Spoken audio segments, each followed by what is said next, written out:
Je vous souhaite une très très chaleureuse bienvenue dans notre émission 3DS. Ça me fait très plaisir de vous retrouver cette semaine pour continuer notre étude du livre de Marc, de l'évangile de Marc, thème qui nous prend pour tout le trimestre. Cette semaine, nous en sommes à la leçon numéro 11, donc on arrive gentiment à la fin. On arrive au bout et avec moi aujourd'hui pour discuter de cette thématique, on va aborder aujourd'hui le chapitre 14 de Marc. J'ai avec moi deux invités à qui j'aimerais aussi souhaiter la bienvenue sur le plateau ici. Il y a à ma gauche Eunice, à ma droite Raphaël, et je vous laisse quelques mots pour vous présenter. Alors, je suis Eunice, qui en grec veut dire belle victoire. Je dis ça par rapport au thème, ça peut être un petit lien, ça va. Magnifique. Je suis mariée, j'ai une petite fille et je travaille à Espoir Média comme graphiste. D'accord. Merci beaucoup Eunice, c'est un plaisir de te retrouver sur ce plateau. Raphaël. Et puis alors, Raphaël, marié avec un garçon aussi, qui commence à bien grandir. Et donc j'ai un bagage de théologien et aussi dans les communications. Voilà. Très bien, ça me fait très plaisir de vous avoir et de pouvoir partager cette étude. Et restez avec nous parce que ça va être passionnant, vous allez voir.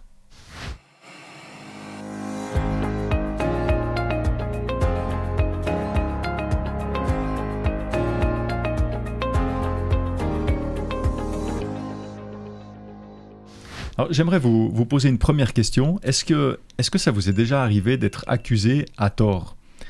Ça peut être officiel, un dépôt de plainte. Alors, j'ai pas envie de rentrer trop dans votre vie privée et de dévoiler des choses qui ne regardent pas les gens, mais sentez-vous donc libre. Mais ça peut aussi être une situation beaucoup plus simple, sans implication légale, par exemple à l'école, au travail, ou je ne sais quoi, ou avec des voisins, je ne sais pas. Qu'est-ce que vous pouvez partager avec nous ? Quel a été dans cette situation votre sentiment face à ces accusations ? Comment est-ce que vous vous êtes senti ? Comment est-ce que votre innocence a-t-elle finalement été démontrée et reconnue ? Alors, je vais essayer de faire très très court. C'était une histoire qui s'étend sur 5 ans. Oui, c'est un peu lourd. En fait, à la fin de mes études, j'ai cherché du travail. Et donc, j'ai passé un entretien dans un musée parisien qui regroupait 9 personnes en même temps. Et comme tout adventiste qui se respecte, au moment de l'entretien, je précise bien que je ne travaille pas le samedi. Jamais. Et donc, le poste, il fallait travailler le samedi. Donc, ils avaient écrit dans mon contrat que je ne travaillerais pas le samedi, mais le dimanche, que j'avais proposé de travailler le dimanche à la place. Je ne sais pas pourquoi, mais bon, voilà. Et donc, j'avais sur mon contrat écrit que je travaillerais tous les dimanches, donc du mardi au vendredi, plus les dimanches. J'ai été donc recrutée, et un mois après, il y a eu des lois en interne de l'entreprise qui ont changé. Et pour respecter la vie privée des employés, ils avaient décidé que personne ne pouvait plus travailler tous les dimanches pour que les gens puissent avoir de temps en temps, samedi et dimanche comme week-end en famille. Donc, je ne rentrais plus dans les petites cases. Et donc, j'ai été appelée par la DRH pour que je donne ma démission. Mais mon chef de l'époque qui m'a fait passer l'entretien m'a défendu en disant non, elle nous avait prévenu, c'est pas de sa faute, etc. Et donc, ils m'ont fait un contrat adapté où je venais du lundi au vendredi et je travaillais certains dimanches comme les autres. Sauf que parmi l'équipe de 9 qui avait été recrutée, il y en a qui n'étaient pas contents parce que voilà, moi, discrimination. Voilà. Et donc, ils m'ont accusée de favoritisme. Durant, c'était un contrat de 5 ans, donc ils ont commencé à dire que j'étais favorisée, alors que moi, c'était pas de ma faute. Ouais. Et donc, ça a été très, très lourd durant 5 ans. Il y a eu beaucoup de harcèlement, d'insultes, de rétention d'informations au travail. Bref, des choses très, très lourdes. Très difficiles. Un sentiment d'injustice très fort. Beaucoup de souffrance aussi, c'était pas facile. Parce que sur les 9, il y en avait quand même 7 qui n'étaient pas mes amis. Et il y en avait un en particulier, le leader un peu, il y en a toujours un qui mène un peu les autres, qui était vraiment très dur avec moi. Et comment ça s'est fini ? Alors, au bout de 5 ans, ils ont décidé de garder que 3 personnes de toute l'équipe. Moi, je me suis dit, c'est bon, c'est fini, je vais jamais... C'est mort. Voilà. Ma situation, voilà. Et donc, on a tous repassé en entretien. Et à la fin, je résume vraiment très, très, très rapidement. Sur les 9, j'ai fait partie des 3 qui étaient recrutés. Il y avait une nouvelle personne qui était arrivée et une amie à moi qui... Voilà. Donc, tous ceux qui étaient contre moi ont été licenciés. Donc, c'était un soulagement. Voilà. Et quelques temps après, je reçois un coup de téléphone du fameux monsieur qui était le leader et qui menait tout le monde contre moi, qui voulait me voir. Et j'avoue que je n'étais pas très rassurée. Mais il y avait quelque chose qui me disait, va à ce rendez-vous, va le voir. Parce que j'avais toujours espéré qu'il y ait un changement, qu'il y ait des excuses, Et donc, par précaution, je donnais rendez-vous. J'habitais à Paris à l'époque. J'avais donné rendez-vous au centre de Paris, où il y a plein de monde, dans un truc public pour être sûr qu'il y avait quelque chose, voilà. Et donc, ce jour-là, je vais et ce monsieur me dit, voilà, j'ai donc été licenciée. J'ai recréé mon entreprise pour faire la même chose que ce qu'on faisait ensemble là, dans le travail. Et je cherche quelqu'un pour travailler avec moi. Parce qu'il savait que je travaillais plus. Parce que j'avais été recrutée, mais du coup, là, j'avais un contrat à 80% pour pas avoir de problème avec les autres employés. Et il m'avait dit, je sais que tu travailles pas le lundi, donc est-ce que tu veux travailler avec moi? Et j'étais très étonnée, parce que je lui ai dit, mais ça fait 5 ans que tu me pourris la vie, et maintenant tu vas me chercher pour travailler avec toi, alors que tu as tous tes copains qui sont au chômage. Et il m'a dit, la fidélité que tu as eue envers ton Dieu montre que tu es quelqu'un en qui on peut avoir confiance, donc c'est avec des personnes comme ça que j'ai envie de travailler. Donc, j'ai pas eu d'excuses formelles, mais j'ai eu, voilà, Dieu m'a... Une belle revanche. Oui, j'ai vu que Dieu avait, de fidélité. Dieu avait agi et ouvert les yeux de ce monsieur qui, au final, avait vu Dieu à travers tout ça. Quoi. D'accord. Donc voilà. Merci beaucoup. C'est un peu long, désolé. Non, c'est pas un peu long, mais c'est bien et je me demande si j'ai encore quelque chose à ajouter en fait. Non, parce que moi, le seul souvenir que j'ai quand j'ai vu la question, c'est... Enfin, je suis arrivé en classe et tout d'un coup, le prof... arrive juste avant le début des cours en disant ben voilà, tout le monde est puni à la récré et puis j'ai pas compris pourquoi et c'est au moment après la récré que en fait j'ai appris que tous les autres s'étaient moqués d'une des filles, une des camarades et que du coup ça avait été punition collective alors que j'étais pas là. Et c'est de l'injustice aussi. C'est une forme d'injustice, mais en même temps, sur le moment, je crois que je l'ai assez pris sur moi et ça m'a pas forcément dérangé. Je me suis dit c'est comme ça et puis voilà quoi. T'as pris ça comme de la solidarité avec tes copains? Oui, non, puis surtout discuter avec ce prof-là, c'était pas forcément toujours très évident non plus. Ouais, ça j'imagine, d'accord. Donc c'est vrai que j'ai pris sur moi et puis. D'accord. En plus, c'était juste faire remplir des fiches de calcul mental, donc voilà, c'est pas catastrophique. Voilà, ça t'est pas resté trop en travers de la gorge. Non, ça m'a pas traumatisé. Bien. On va entamer notre étude maintenant en particulier. On va prendre la Bible, on va regarder le texte biblique et j'aimerais qu'on puisse se prier ensemble avant d'ouvrir la parole de Dieu. Notre Dieu, notre Père, nous voulons te remercier encore une fois pour ce que tu fais pour nous dans notre vie, pour cette parole que tu nous as laissée, qui est si riche d'enseignements. Que ton Saint-Esprit nous éclaire, nous guide et habite en nous pour comprendre ce que tu veux nous enseigner, qu'il soit aussi avec chacune des personnes qui nous regardent, qui nous écoutent, pour que finalement ton enseignement soit perçu, soit compris et soit suivi, Seigneur. Nous te prions au nom de Jésus. Amen. Amen. Amen. Alors, cette semaine, on aborde le chapitre 14 de Marc. C'est une section particulière puisque les 3 derniers chapitres de l'évangile de Marc, donc les chapitres 14, 15 et 16, font partie de ce qu'on appelle la passion, le récit de la passion du Christ, parce qu'ils décrivent les derniers moments de la vie du Christ, la souffrance, la mort et la résurrection de Jésus. Donc, on passe dans un chapitre un petit peu particulier. Et le texte principal de notre étude se trouve dans le verset 36, chapitre 14, verset 36, où le texte nous dit « Il disait », donc on parle de Jésus, c'est Jésus qui disait « Abba, Père, tout est possible pour toi, éloigne-moi de cette coupe. Toutefois, non pas ce que moi je veux, mais ce que toi tu veux. » Alors quand on lit ce verset, je pense qu'on peut comprendre rien qu'aux paroles de Jésus, on peut comprendre à quel point la situation était difficile pour lui, qu'elle était pesante et à quel point il portait cette situation. Et pourtant, le pire était encore à venir. Mais Jésus, il savait à l'avance ce qu'il allait endurer. Ça montre bien le poids qu'il avait sur les épaules. On va revenir sur ce verset un petit peu plus loin dans notre discussion.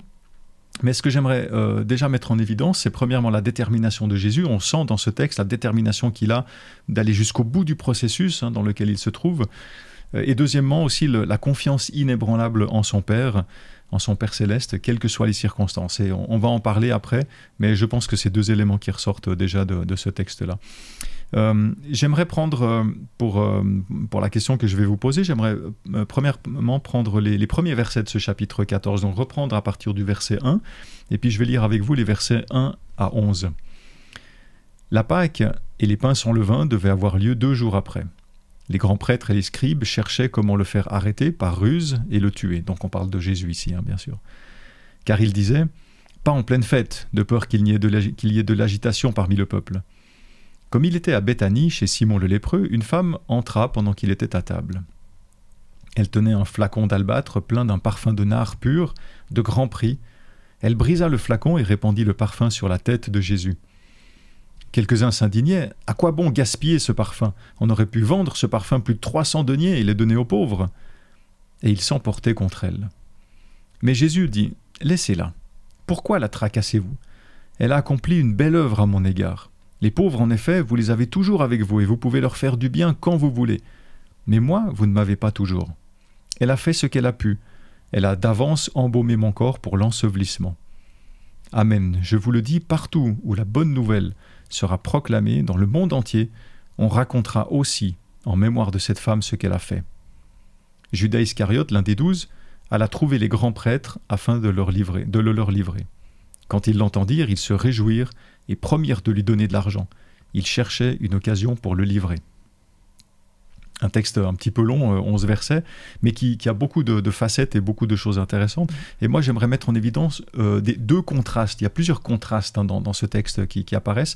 Alors, le premier contraste que je vois, c'est d'un côté les responsables religieux qui sont anonymes et qui sont opposés à Jésus, qui cherchent à l'arrêter et à le tuer, on le voit dans le verset 1. Et d'un autre côté, Judas Iscariote, disciple de Jésus, qui cherche une occasion pour le livrer. On voit ça dans le verset 11. Ça, c'est un premier contraste. Et un deuxième contraste, il y a d'un côté la femme qui est anonyme dans ce texte, la femme qui répand un parfum de grand prix sur la tête de Jésus, c'est un acte qui est perçu par les spectateurs comme du gaspillage, et d'un autre côté, Judas Iscariote qui agit pour gagner de l'argent. Alors bien évidemment, et comme c'est souvent, l'histoire a retenu l'acte de Judas, c'est ce tout le monde connaît l'acte de Judas, peut-être un peu moins celui de la femme, qui est pourtant très important et très très symbolique. Comment est-ce que vous analysez ces contrastes que je viens de mettre en évidence? Qu'est-ce qu'ils veulent mettre en évidence? Qu'est-ce qu'ils veulent soulever finalement comme enseignement? Et quel est le message et l'implication pour nous aujourd'hui? Le verset 36, pour moi, il y répond dans la prière de Jésus. Non pas ma volonté, mais la tienne. Et si on regarde de ce qui se passe avec Judas, on voit qu'il est confronté avec sa vision, sa propre volonté, mais vraiment sa vision des choses, et qu'en fait, la vision de Jésus, ça passe pas. La vision de cette femme qui vient, elle est anonyme, mais je ne sais pas si vous avez déjà eu l'occasion de sentir du nard comme parfum. C'est très très fort, franchement. Oui. C'est très très intense, c'est très boisé. J'ai presque envie de dire boisé, musqué, tellement que c'est intense. C'est bien plus fort que... Ça me fait penser un peu à de l'arbre à thé, mais encore bien plus prononcé, quoi. Et donc, de toute façon, au moment où elle l'ouvre, elle sort de l'anonymat, quoi. Je veux dire, c'est impossible de passer à côté, quoi. Et on voit qu'elle, justement, elle se rend compte que entre peut-être sa volonté de qui elle est, de tous les freins, de toutes les barrières qu'elle pourrait avoir, elle a quelque chose qui la motive, qui est bien plus loin, bien plus profond que simplement les ouï-dire et le regard des autres. Et pour moi, ça rejoint vraiment toute cette dimension avec Judas aussi, qui lui a une conception du Christ, on se rend compte, ou de certaines choses, même de la gestion de l'argent. Dans d'autres textes, c'est quand même aussi précisé que voilà, il a été en charge de la bourse, mais que c'est arrivé qu'il se serve dedans. De se dire que voilà, il avait une vision en tant qu'Iscariote aussi, en tant que de ces révolutionnaires qui voulaient renverser l'Empire romain, il avait une vision du Messie délivrant. Et le Messie qu'il a rencontré, là, ça coince toujours aussi un peu. Et ça m'interpelle justement sur le contraste finalement entre ce que je crois connaître de Dieu et qui il est, entre ma volonté et ma conception et la volonté de Dieu, laquelle vais-je choisir finalement? Je trouve aussi que c'est un beau tableau du monde. Il y a Jésus, et puis il y a 3 positionnements. Il y a ceux qui sont contre lui, il y a ceux qui sont avec Jésus, mais qui aimeraient bien prendre un peu les choses en main peut-être et faire avancer les choses un peu à leur manière plutôt que de suivre le plan de Jésus. Et il y a ceux qui sont au pied de Jésus. Je pense que ça fait un tableau de... L'être humain, il a en gros 2 possibilités, être avec ou contre Jésus. Et là, c'est bien représenté dans cette scène, je trouve. Oui, c'est intéressant ce que vous dites parce qu'on voit ces différents groupes de personnages et avec la question que tu poses en disant mais qui est-ce qu'on choisit d'être? Et finalement, c'est une question qui nous interpelle à nous, et je crois que le texte est aussi fait dans ce but, quand Marc il écrit, c'est pour mettre des contrastes pour que finalement ça nous fasse écho à nous et nous poser la question à nous, quand en tant que lecteur, de nous dire et moi je me situe où là-dedans? C'est quoi mes motivations? C'est quoi les motivations de eux? Et c'est quoi les miennes? Et qu'est-ce que moi je vais choisir? À qui? Souvent quand on lit un texte, quand on lit un livre, on s'identifie à un personnage nous touche le plus, qui se rapproche le plus de nous, qui nous correspond le plus. Et là, je crois que ce texte, il est aussi fait pour nous interpeller et puis pour nous positionner. À qui est-ce qu'on s'identifie le plus? Je crois que c'est une question ouverte, en fait, au travers de ces contrastes. Je trouve ça intéressant aussi parce qu'il y a les deux extrêmes. On commence par ceux qui sont contre Jésus. À la fin, il y a Judas qui va trahir Jésus. Il y a une espèce d'agitation, de quelque chose qui n'est pas en paix, il se cache. Ouais. Hein. Et puis il y a Jésus et cette femme qui verse du parfum sur ses pieds, c'est d'une douceur et d'un calme. Il y a ce contraste aussi entre, j'ai l'impression que quand on n'est pas avec Jésus, on n'est jamais vraiment en paix. Et puis quand on est auprès de Jésus, au contraire, c'est la douceur, c'est la paix. C'est même dans des situations comme ça. Mais même si cette femme était troublée, je veux dire, le geste qu'elle fait, c'est que c'est vraiment pas anodin. Je veux dire, pour avoir le courage de le faire, par rapport aussi à ce qu'elle avait vécu avec Jésus précédemment, voilà. Et on se rend compte que finalement, une question qui pourrait se poser, c'est quelle est la personne la plus visionnaire? Est-ce que quelqu'un qui a envie de conserver les choses, de faire que ça reste stable, est-ce qu'il est visionnaire, comme les pharisiens? Est-ce que quelqu'un qui a envie de renverser l'ordre politique à sa manière est-ce qu'il est visionnaire? Et Jésus va quand même remettre cette femme dans une dimension qui est vraiment visionnaire, dans le sens, elle a anticipé quelque chose. Elle a anticipé la mort de Christ. Phrase est... Absolument. Et il y a quand même ces mots de Jésus qui sont très marqués pour dire que finalement, on s'en souviendrait à travers le temps. Oui, tout à fait. Moi j'aimerais aussi, une chose qui m'interpelle dans ce texte, c'est la différence de valeur entre ce parfum et finalement les quelques deniers que Judas va recevoir pour son acte de trahison. Et on se rend compte aussi, et moi ça m'interpelle personnellement, de penser que quand il y a quelque chose qui est noble et qui est fait avec le cœur, on compte pas.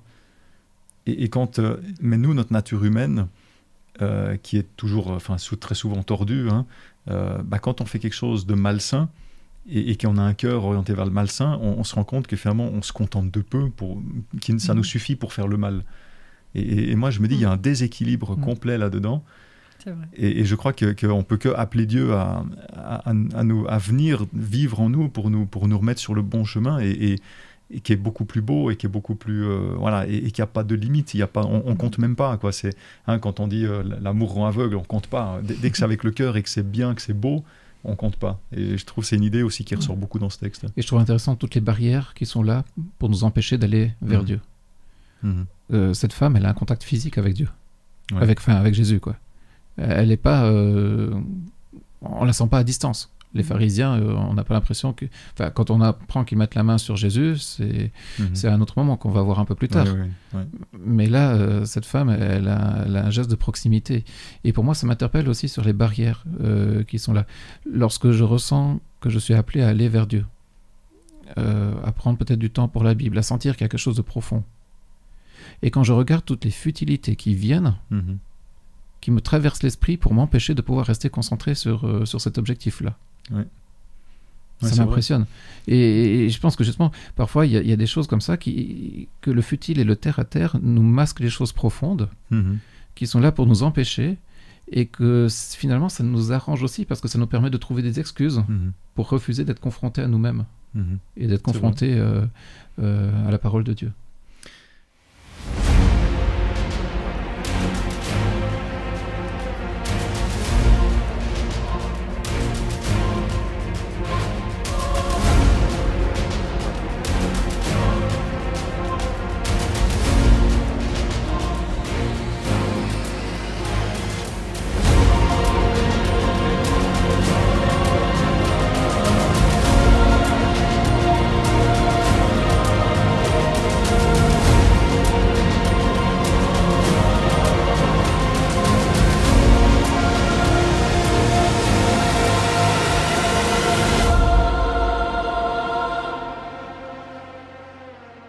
C'est prendre le passage suivant dans Marc 14, et je vais lire les versets 22 à 31.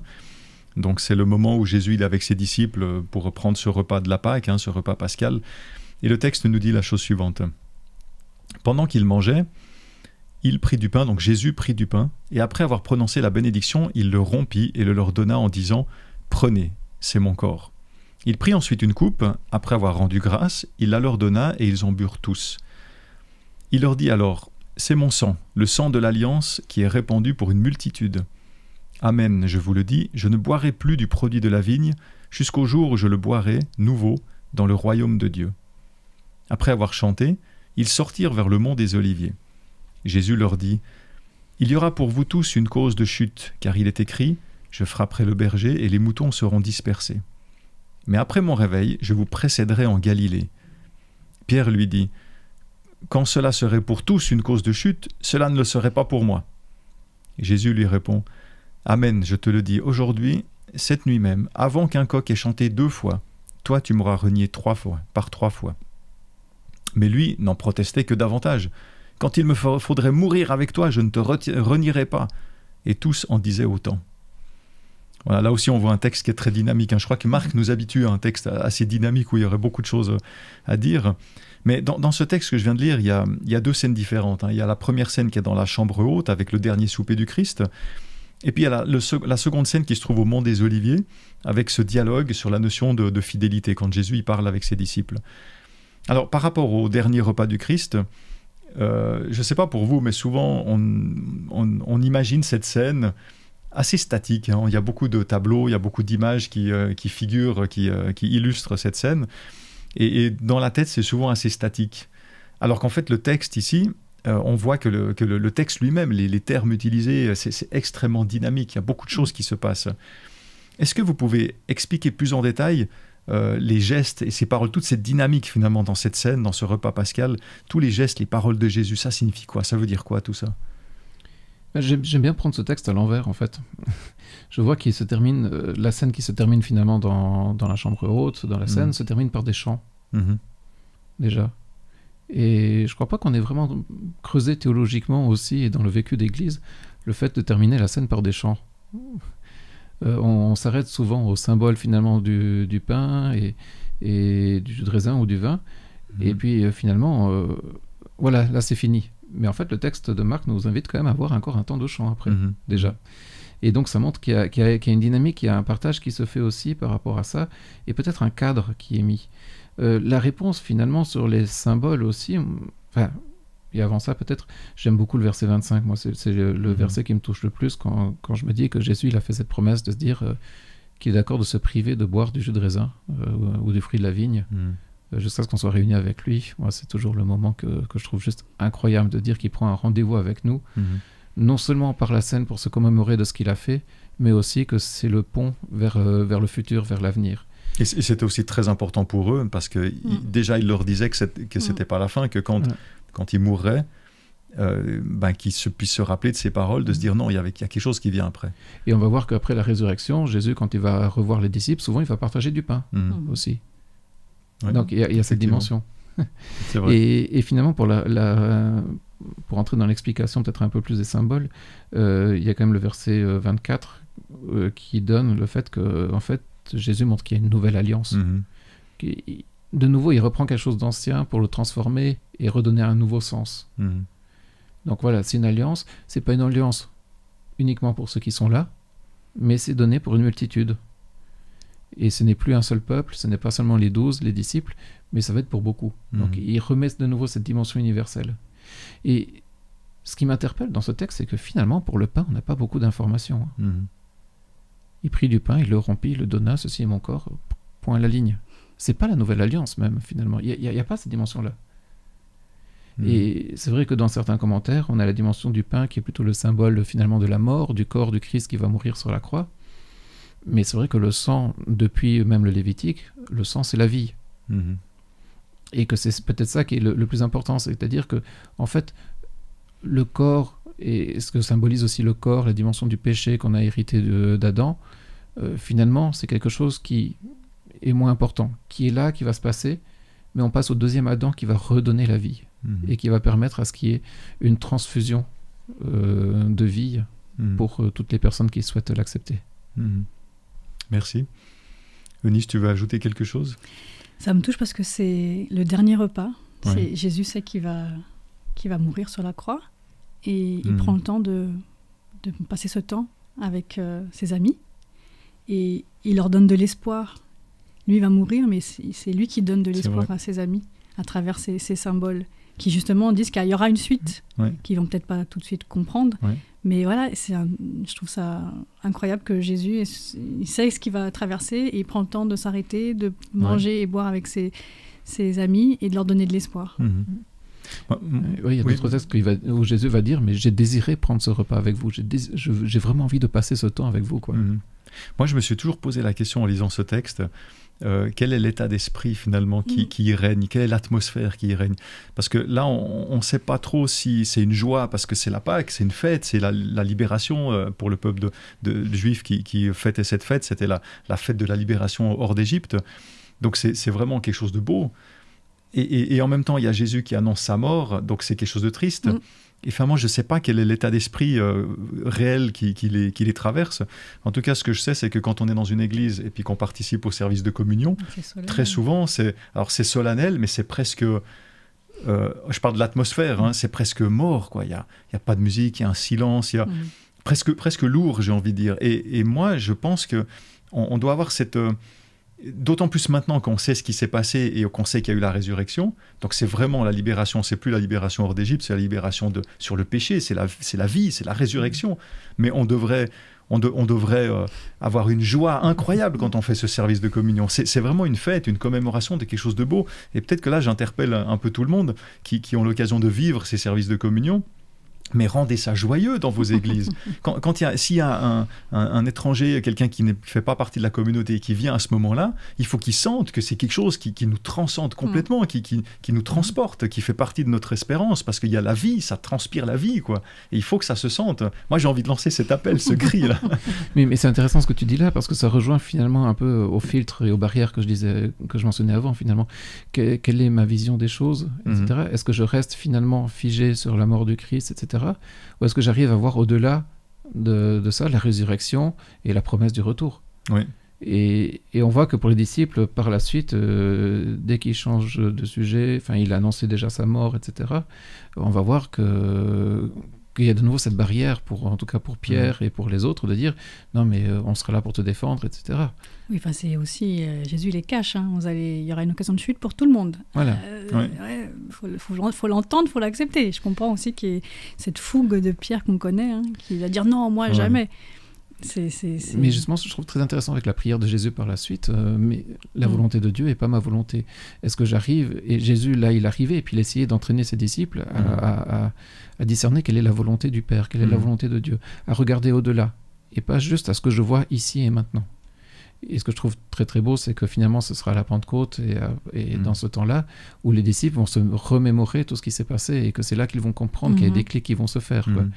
Ils vont passer chez l'ostéopathe spirituel et puis qu'il va remettre toutes les choses en place. Moi j'aimerais, dans ce texte, peut-être avant de passer à la suite, j'aimerais juste relever deux choses. À deux reprises, Jésus parle de l'avenir et donne une porte ouverte sur l'espérance. Et ça passe inaperçu, parce que les disciples ne sont pas du tout dans ce mode, dans cet état d'esprit de penser à ce qui pourrait venir, et encore après la mort et la résurrection de Jésus.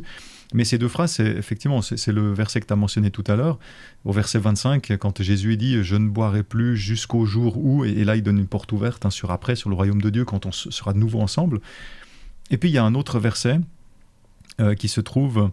au verset 28, quand Jésus il leur dit « Mais après mon réveil, je vous précéderai en Galilée. » Et j'aimerais juste relever ça. On n'a pas forcément le temps de beaucoup en commenter, mais juste se rendre compte qu'il a donné des pistes, des ouvertures pour garder l'espérance. Et en fait, c'est des points comme des choses qu'il a semées, mais sur le moment, c'est passé complètement inaperçu parce qu'ils n'étaient pas prêts à entendre ça, mais qui a fait l'effet quand il y a eu les événements qui se sont déroulés et que les disciples, les apôtres se sont rappelés ça. Et là, ça a été certainement une base très très importante, un fondement pour leur espérance. Et je trouve très intéressant que Jésus va donner un point très très lointain, jusqu'à ce que nous soyons réunis dans le royaume de Dieu. On n'y est pas encore. Voilà. Mais après, il te parle d'un point très concret pour les disciples, la Galilée, là d'où vous venez. Je vais vous retrouver là d'où vous venez. Et c'est aussi ce point-là que tu mentionnes qui fait que nous, on peut aussi s'approprier ces paroles, parce qu'il n'y a que la moitié de la prophétie qui est accomplie jusqu'à maintenant. Et la promesse, il y a une promesse qui n'est pas encore accomplie et à laquelle on s'accroche toujours. Dans le texte central de notre étude, là, qu'on a lu au début, dans Marc 14, verset 36, et je vais le relire encore une fois, Jésus qui prie son Père et qui dit « Abba, Père, tout est possible pour toi. Éloigne de moi cette coupe, toutefois non pas ce que moi je veux, mais ce que toi tu veux. Donc c'est le texte qu'on a lu en introduction.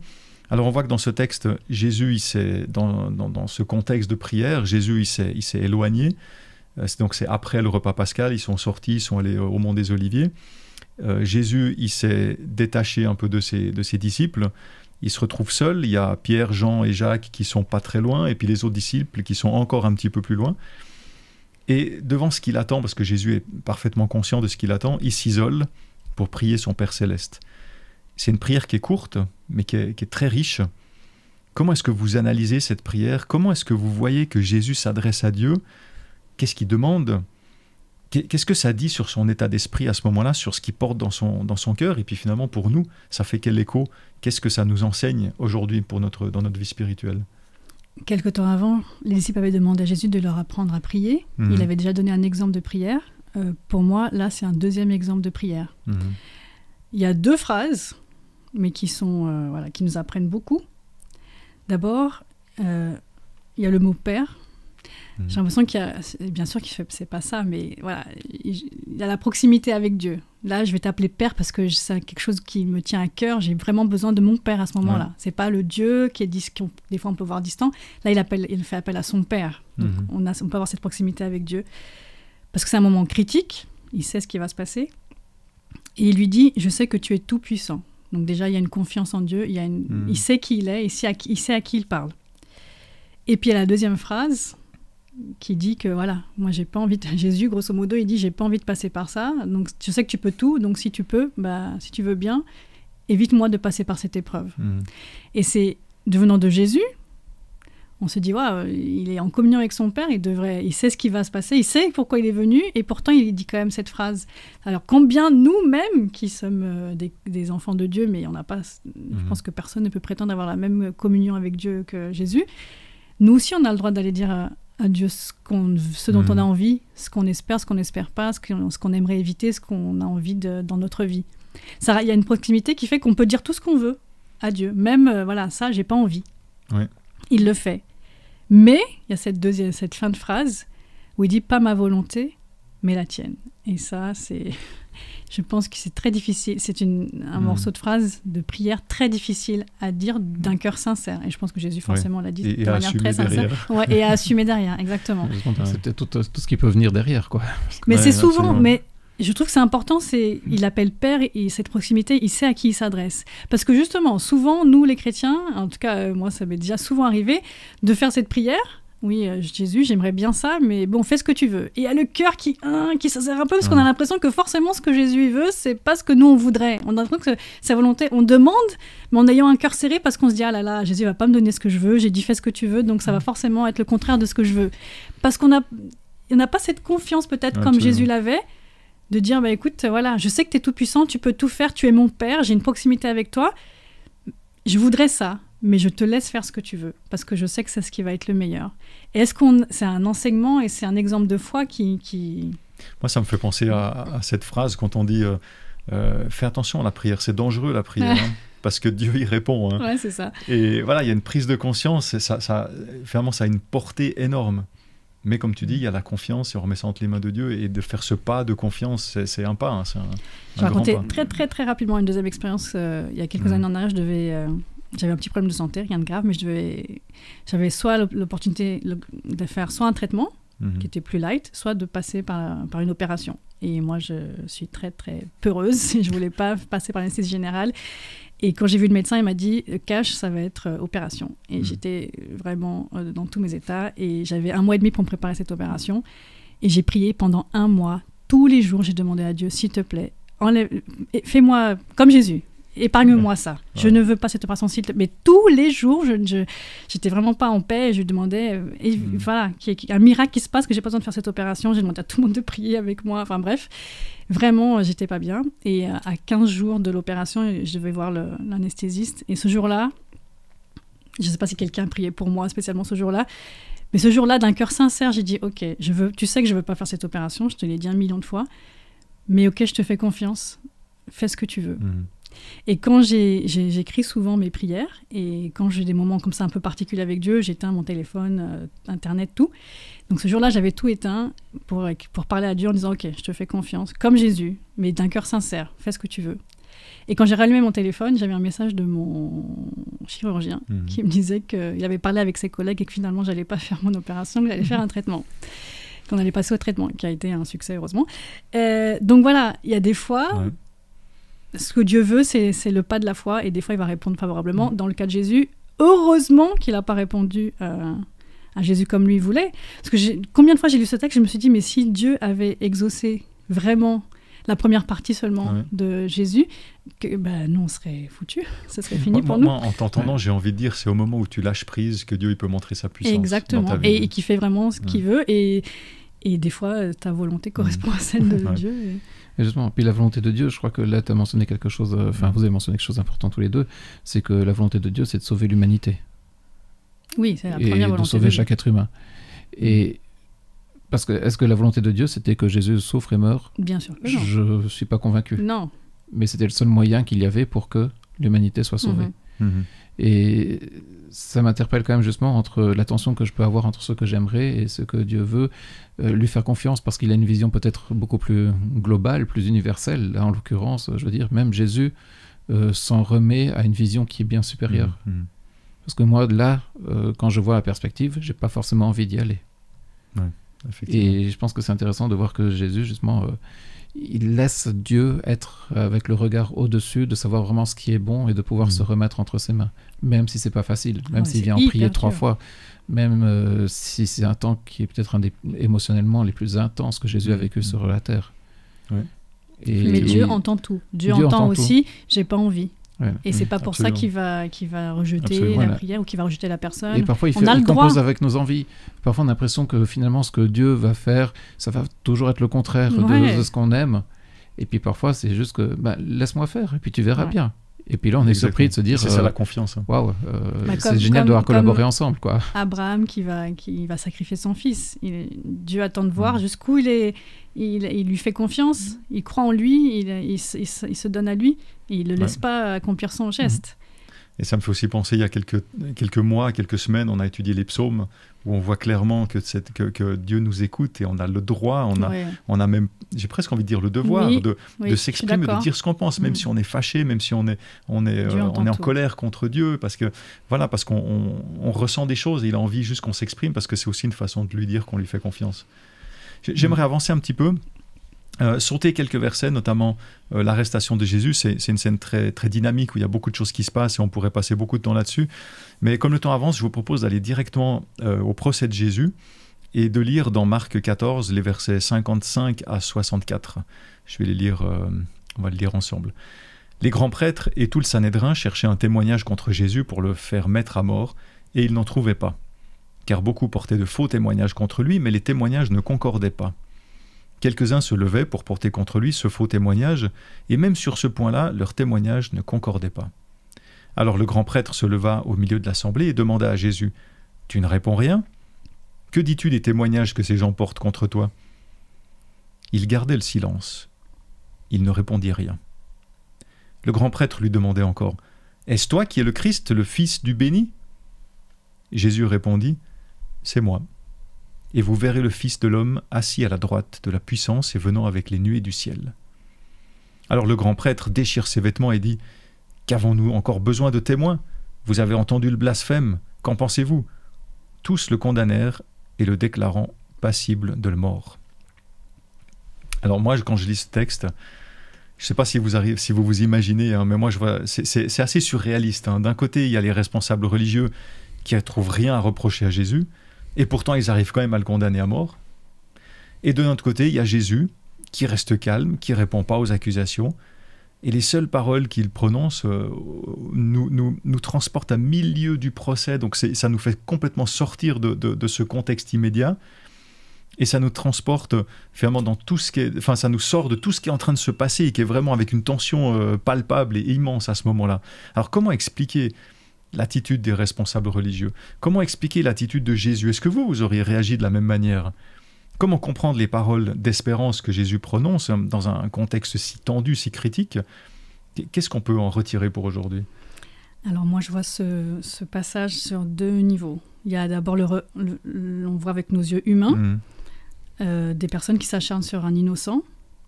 L'innocent ne répond pas, ne réagit pas. Et là, on se dit, mais pourquoi? Ça paraît fou. Jésus ne dit rien. Jusqu'à ce qu'on lui demande si c'est le Fils de Dieu. Donc ça paraît d'une énorme injustice et on ne comprend pas forcément. Et puis il y a le regard un peu... On étudiait le trimestre dernier le conflit entre le bien et le mal. Et là, quand on se met à ce niveau-là, je vois des personnes qui sont animées par... excusez-moi, c'est peut-être un peu... Mais par Satan, par le mal, qui veulent absolument détruire Jésus, parce qu'ils ont la rage contre lui. Jésus, ils sont en train de l'accabler, en train de chercher absolument une occasion de le condamner. Et Jésus se dit, tant qu'on attaque ce que je fais ou ce que j'ai dit, je laisse faire. Par contre, quand on lui demande, est-ce que tu es vraiment le Fils de Dieu? Est-ce que c'est toi? Là, Jésus ne peut pas se taire. Et c'est tout le conflit qu'il y a depuis, pour moi, je vois ça comme ça, depuis Adam et Ève, depuis le Jardin d'Éden. Satan qui veut détourner, qui veut salir l'identité de Dieu. Quand ils étaient dans le jardin, ils ont dit, mais vous êtes sûr que Dieu il a dit ça? Vous êtes sûr que... En fait, je crois qu'il a peur, parce que sinon vous allez devenir comme des dieux, comme lui, etc. Il veut détourner l'image de l'identité de Dieu. Et là, on retrouve la même chose. Et là, Jésus ne peut pas laisser faire. Quand on lui demande si tu es vraiment le Fils, là, il dit oui. Parce que c'est ça le message à proclamer. C'est ça le message. C'est le conflit du début jusqu'à la fin du monde. C'est qui est Dieu? Et les gens vont devoir se positionner. Est-ce que tu crois que c'est le Fils de Dieu ou pas? Et c'est ça qui va faire la différence entre ceux qui, au final, iront au ciel avec Jésus, pour résumer, qui iront au ciel avec Jésus, ou ceux qui n'iront pas. C'est qui est Jésus? C'est parce que si tu crois que c'est le Fils de Dieu, tu ne peux que l'adorer. Et donc, là, en fait, quand c'est quelque chose qui parle de lui personnellement, il va se taire, mais quand ça implique son père, là, il est sur l'identité, c'est sa mission de le exactement. dévoiler. Mais c'est le mot mission, c'est exactement ça. Et je pense que c'est une leçon pour nous. Peut-être que moi, je suis un peu comme ça quand j'entends, c'est pas bien, entre guillemets, mais voilà, des fois j'ai envie de défendre Jésus. Ah, mais les gens qui disent ci, qui disent ça, c'est humain. Quand j'ai envie de défendre. Mais il y a une injustice, on a envie Jésus ne les défend pas. Par contre, l'occasion de dire qui il est, ça, il ne faut pas se taire. Exact. Et ce qui est interpellant aussi, c'est que finalement, on le condamne sur le seul point qui est la vérité. Oui, exactement. Tout le reste était des faux témoins, des mensonges, etc. Oui, tout à fait. On ne peut pas le condamner là-dessus. Et là, ça m'interpelle quand même aussi vraiment sur le grand prêtre, justement, qui va dire cette parole finalement qui est tellement vraie, qui devrait résonner pour lui, de dire qu'il est en face de lui le Messie. Et puis finalement, il va utiliser ça pour condamner Jésus, quoi. Oui, c'est juste. Et ça rejoint justement à tous nos filtres, à notre volonté par rapport à la volonté de Dieu. Quand finalement ma volonté, que je ne laisse pas la place à Dieu, que je ne laisse pas d'ouverture, j'en arrive à condamner un innocent sur un fait véridique. Et bon, c'est vrai que Jésus, il va pas par quatre chemins, parce qu'il va quand même dire « je suis », qui est quand même un rappel de Yahvé. Donc voilà, donc derrière sortir le blasphème, c'est vite fait. Tout à fait. Mais c'est quelque chose qui revient souvent dans la Bible, pour faire face au problème des gens qui étaient dans la Bible. Jésus il va souvent répondre par son identité. Quand Moïse il demande « mais qu'est-ce que je vais dire au Pharaon ?» Il dit « dis-lui, je suis ». C'est « je suis » qui t'envoie. Quand il y a plusieurs endroits comme ça dans la Bible où Jésus il va répondre au problème de la personne en déclinant son identité. Et là, encore une fois, voilà, c'est ça qui compte. Vous pouvez me dire ce que vous voulez sur ce que je fais, ce que j'ai dit, ce que j'ai pas dit, mais sur qui je suis et sur l'identité de mon père, ça, je peux pas me taire. Et vraiment, je me suis dit, notre mission, c'est ça. C'est pas de défendre les croyances, les lois, etc. C'est juste dire, proclamer qui est Dieu. Dans tout ce chapitre qu'on a vu, qu'on a lu, on a vu qu'il y a beaucoup de dynamique, il y a beaucoup de contrastes, il y a beaucoup de scènes différentes, il y a les uns les autres avec des réactions complètement différentes, etc. On arrive au bout de ce chapitre 14 et on a presque envie de dire waouh, c'est assez impressionnant. Et peut-être pour terminer nos études, puisque le temps avance, est-ce que vous pouvez encore rapidement, en quelques mots, dire ce qui vous a le plus interpellé, ce que vous retenez, ce qui est le plus important pour vous? Pour moi, ça reste une question. Mais justement, est-ce que je me laisse interpeller par Dieu? Est-ce que je me laisse entrer dans sa volonté et que j'enlève les filtres que j'ai? Est-ce que c'est plutôt moi qui rentre dans la dimension de Dieu ou est-ce que je fais rentrer Dieu dans ma dimension? Et est-ce que je laisse cette opportunité à Dieu de m'emmener sur des chemins qui sont en dehors des miens. Question ouverte, question personnelle qui doit interpeller chacun d'entre nous. Merci Raphaël. Moi, c'est une question aussi, mais comment je me positionne? Il y a forcément une position à prendre. Je ne peux pas rester neutre. Donc, est-ce que je suis de ceux qui vont accuser Jésus? Est-ce que je suis de ceux qui vont se mettre à ses pieds? Est-ce que je suis de ceux qui suivent Jésus, mais qui au final vont essayer de faire les choses à sa place? Mais comment je me positionne? Parce que forcément, aujourd'hui, je suis positionnée, d'une manière ou d'une autre, que je sois conscient ou pas. Mais la question, l'important, c'est d'être conscient de notre position par rapport à Jésus, parce que ça va avoir des conséquences plus tard. Très bien. Et aujourd'hui aussi, d'ailleurs. Je vous remercie beaucoup pour votre présence, pour ces discussions, ces réflexions qu'on a pu avoir ensemble. Ça a été très riche. Merci encore pour votre présence. J'espère que ces questionnements vous interrogent aussi, vous habitent aussi, que ce texte de Marc ne vous laisse pas indifférent. Il y a un positionnement à faire, comme on l'a discuté. Je ne sais pas comment vous positionnez aujourd'hui. Bien sûr que ça peut changer. Pensez à l'avenir, pensez à ce que Jésus a fait pour vous. Essayez de vous remettre dans la position, en lisant le texte, dans le contexte de l'époque. Comment est-ce que vous auriez réagi et comment est-ce que vous aimeriez réagir? Ouvrez votre cœur à Jésus. Je pense que c'est lui qui vous transformera. J'aimerais vous remercier pour votre présence, pour votre fidélité, votre suivi. N'oubliez pas de mettre un petit pouce si vous ne l'avez pas déjà fait, de vous abonner aussi pour avoir toutes les notifications des prochaines émissions. Et il ne me reste plus qu'à vous donner rendez-vous la semaine prochaine où nous nous retrouverons pour la suite du texte. Au revoir et bonne semaine.